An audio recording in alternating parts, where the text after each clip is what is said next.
you so much for joining me for this episode of That Childfree Guy, and we're gonna travel today. So, I I absolutely love parental regret and all that, but we ought to do something more than just be thankful that we don't have kids. And travel is made a lot easier without having to worry, having to look like I'm going to invade a small country in order to go a few blocks. So, this is 10 top 10 best state parks in the Northeast, written by Miss Shannon Sanford from travelalot.com.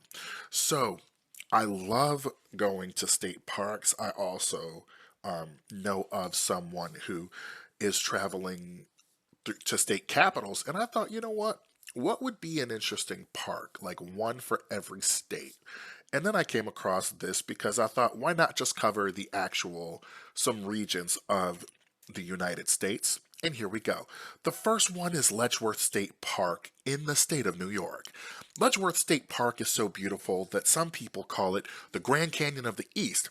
Only instead of deep gorges, there are rushing rapids and sparkling waterfalls. Hikers can enjoy 66 miles of trails, or you and your family can view the cliffs, which can stand as tall as 600 feet.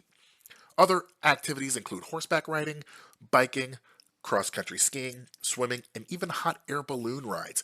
In 2015, this park was also voted Best State Park by USA Today. The second one, we are going to the state of New Jersey, Thomas Edison National Historical Park.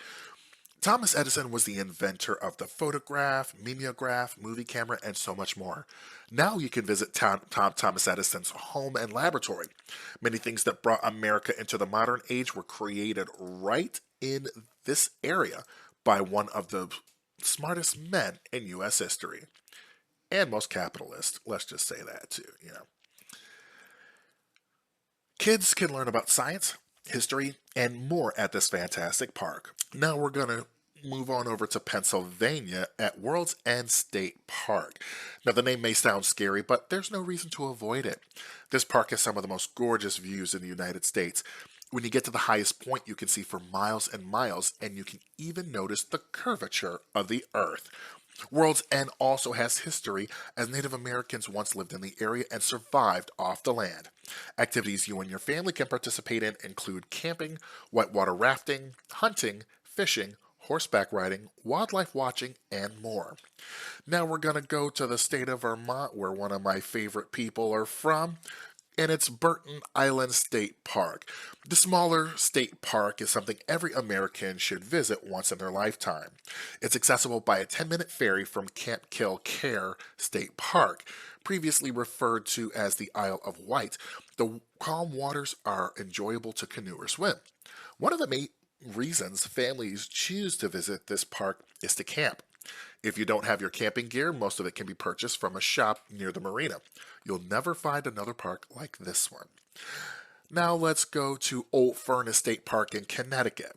Whether you love hiking, fishing, hunting, or boating, this stunning state park is perfect for you. Old Furnace State Park was used for water emergency and iron ore mining from the surrounding areas in the 1800s. Today you can go on short hikes to view the landscape with your own eyes. No matter what season you visit, the trees are incredibly vibrant and lush. And if hiking isn't your thing, Half Hill Pond is the perfect place for a picnic. Now off to Pawtuckaway State Park in New Hampshire. It has so many things to do. It's impossible to stay just one day. You can swim, canoe, fish, cross-country ski, mountain bike, hike, picnic, and ride horses. The beach is clear and the water softly laps the sand, providing a relaxing environment for everyone. If you're the type who enjoys intense activities, you can rock climb in several places throughout Pawtuckaway State Park. And now, number 7, Halibut Point State Park in Massachusetts. Of 440 million year old granite sheets, Point State Park is a sight to see. It's definitely not a park to fly through in 30 minutes. You can pick up a pamphlet in the visitor center to guide you while you walk through the various trails through the park. Plus, Halibut Point has one of the best coastlines in all of Massachusetts. The waters are calm enough to swim, there are plenty of areas to picnic, or you can cross-country ski in the winter. Number 8, Baxter State Park in Maine. Hiking enthusiasts love Baxter State Park for the view from Maine's highest mountain, but there are several other less intense trails for you to experience. The Appalachian Trail winds through the park, and you can hike it with ease. If you plan on hiking a long distance on this trail, you may need to pick up an Appalachian Trail permit, although it's easy to obtain through Baxter State Park's website. Other things you can do is fishing, hunting, attending educational programs, boating, and snowmobiling.